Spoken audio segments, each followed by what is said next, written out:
Hi guys, and welcome to this episode of Qaked. My name is Asma, and today I'm going to be showing you how to ice a cake with cake-safe acrylic boards.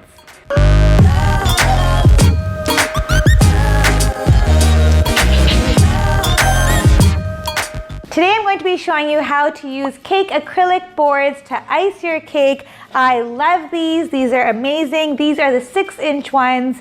I got these from CakeSafe. CakeSafe also has ones that have measurements on it, so you can buy them depending on how thick you want your icing border to be. These are fantastic. You could also use cardboard ones like these. However, these ones are not reusable, so once you use them, it's garbage. So to be environmentally friendly, I've decided to use these acrylic ones. You just wash them and you can use them over and over again.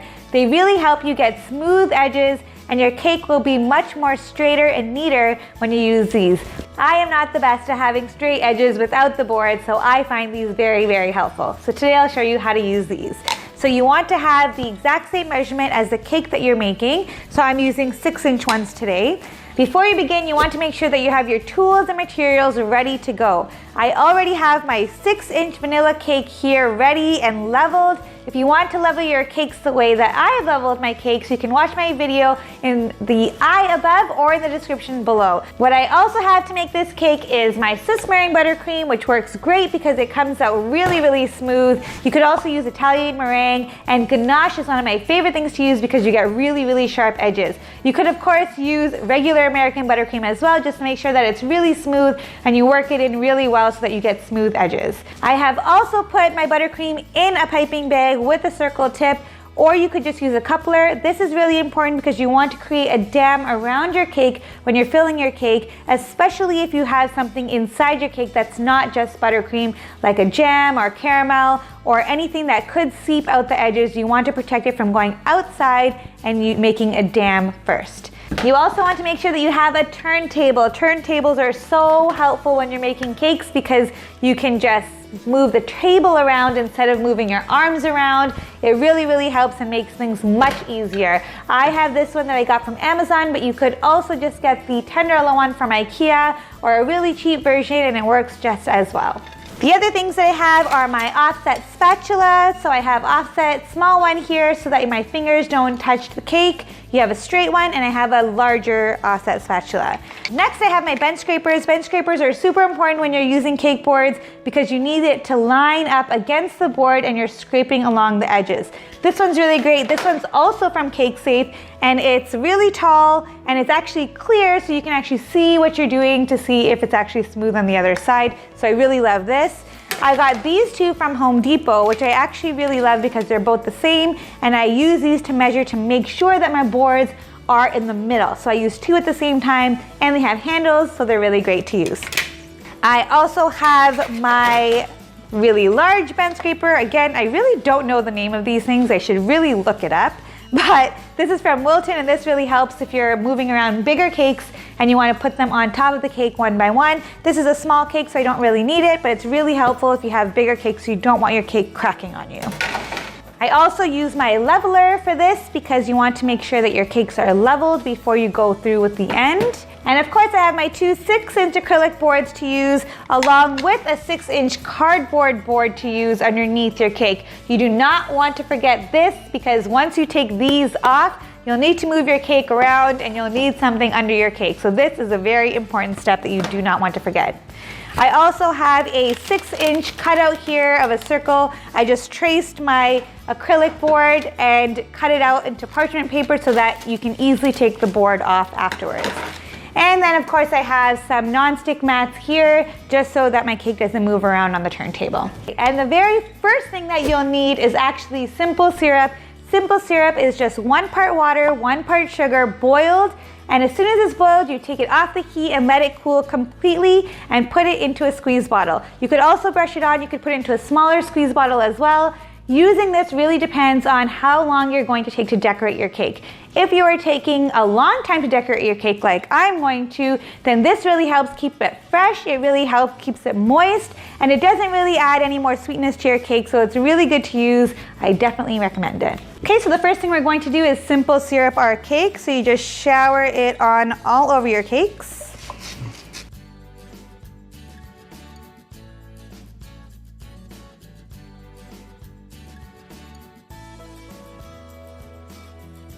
just like that. One more thing I forgot to mention that you need is a board that actually has a straight edge. You do not want to use a plate for this because then you'll have to worry about the rim coming in between. So a straight edge cake board is what you'll need. So the first thing I do is put a nonstick mat onto my turntable. Then I put my cake board onto my turntable. Then I take another nonstick mat, put it into the middle, and this nonstick mat actually has to be smaller than your cake board. You don't want it coming out the edges, otherwise it will get in between your icing. So I put this one down, then I take my acrylic board, put that down so that it doesn't move around. Then I actually take another nonstick mat and put it in the middle of this one, so many, so just cut them into small little pieces, or you could put icing in between this and this. You don't necessarily need anything, but I don't like it moving around, so I just put a little nonstick mat there. And then you are ready to start layering your cake. Put a little bit of icing onto the cake board so that the cake will stick to the board. And then you can start layering your cakes on one at a time. You want to make sure that your actual cake fits within the cake board so that you have enough room to put icing into it. If it's not, when you're done layering your cake, you can start cutting off the edges a little bit, but my cake is actually a little bit smaller than the board, so I think I'll be okay. Then you take your icing in a bag and make a dam around the edges of your cake. Just go all, turn your turntable and go all around the cake. Then you can fill in the cake with some icing. You can just use a piping bag for this as well, but I'm just going to put it on and use the outer edge as an estimate of how high my icing needs to go.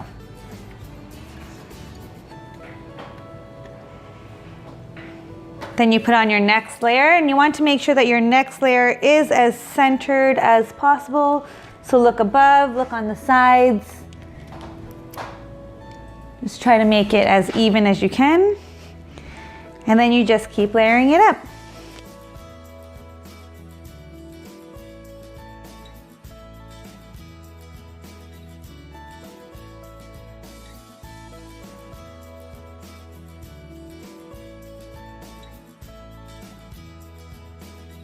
Okay, and for the final layer, you want to flip it over so that the bottom is on the top.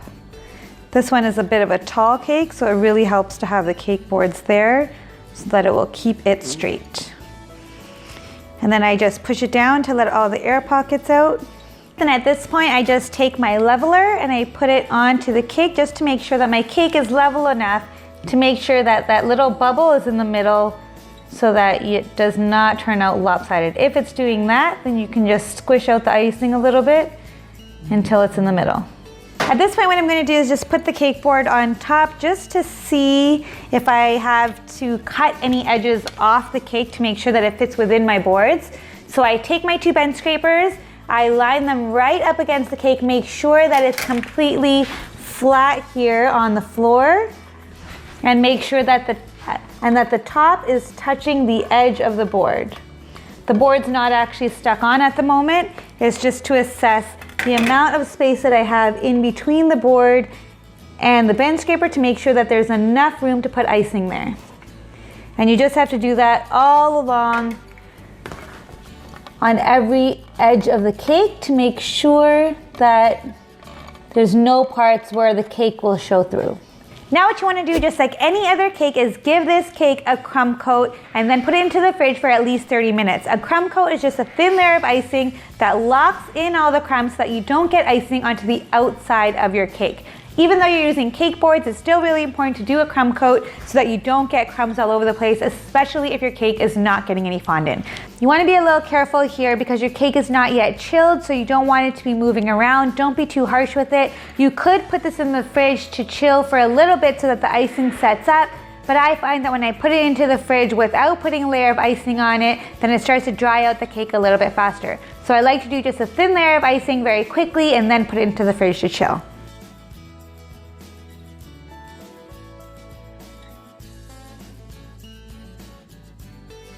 Now that my cake is out of the fridge, I'm just going to put a little bit of icing onto my acrylic board to go to the top so that my parchment paper can actually stick to it. Just a thin layer, just so that it doesn't come off. And then I'm going to take my parchment paper and stick it right on top. Make sure that it's within the lines so that it does not stick out on the edges. Make it completely flat. And then I'm going to take my cake, and I'm actually just going to put a layer on top of the cake and put this back into the fridge just for another 10 minutes or so, just for the board on top to harden and get a little bit cooler so that it does not move around when you're icing your cake. So you just want to put a fair bit amount of icing. Okay, then I'm going to take my acrylic board and you're going to turn it down so the parchment is facing downwards, and you're going to stick it right on top of your cake. And now I'm going to take my 2 bench scrapers. You'll need 2 straight edges here, and you're going to stick them up right up against the cake. Make sure that your boards are completely flat up against the cake, and the top on both sides is touching the upper board. And you want to squeeze it together to make sure that it's centered. Then you turn it and you do the exact same thing on the other side. And you just keep going until you're comfortable with the fact that your board is directly in the middle. Okay, once you're happy with that, then you just push it down a little bit. Make sure that it is intact. And then again, I just put my leveler on to make sure that it's leveled.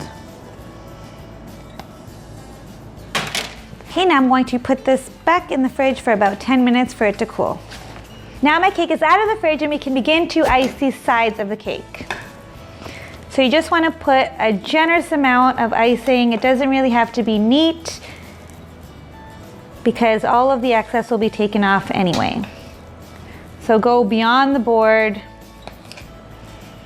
And now you don't have to stress so much about the top board moving because the icing underneath has already been set. I find this way easier than icing a cake the normal way because you don't have to stress so much about the actual shape of your cake and whether it's perfectly aligned together. If one breaks, you can still get away with it and just use the boards to cover it up.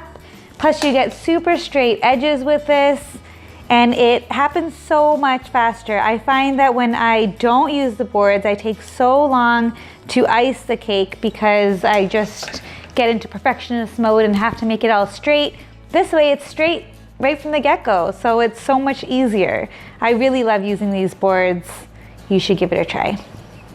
If you don't have these boards and you want to try to ice a cake without boards, check out my video on how to ice a cake without boards in the eye or in the description below.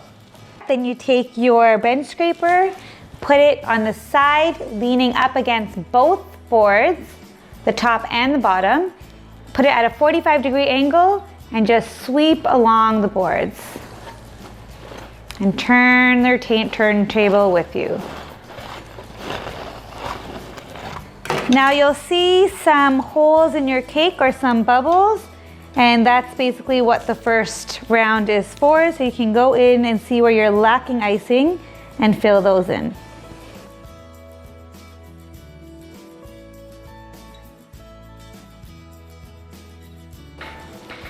And then you just keep going again and again until you don't see any holes left in your icing.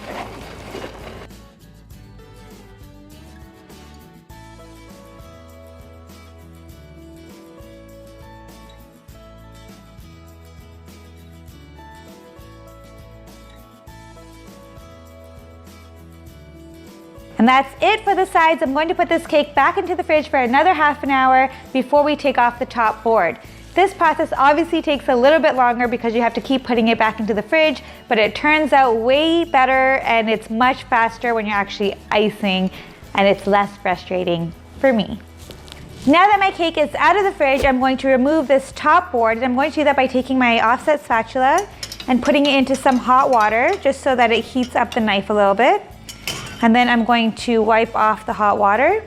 And then I'm going to put my knife in between the board and the parchment paper. And just let the knife kind of melt the icing around it.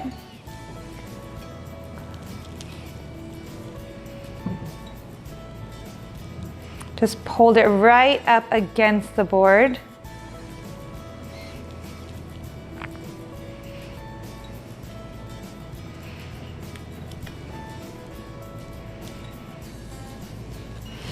Okay, now the board is just going to slide right off, and the parchment paper just came off with it. So that's fine, whatever gets it off the board. If the parchment paper was still on it, you could just peel that off. And now you have a big hole here, but that's okay because that's where we're just going to fill it in with icing now.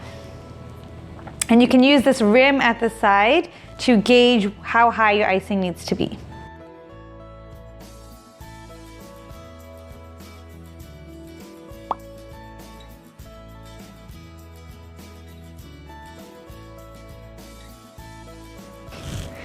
And that's basically it. And then when you're ready, you just pick your cake off the board.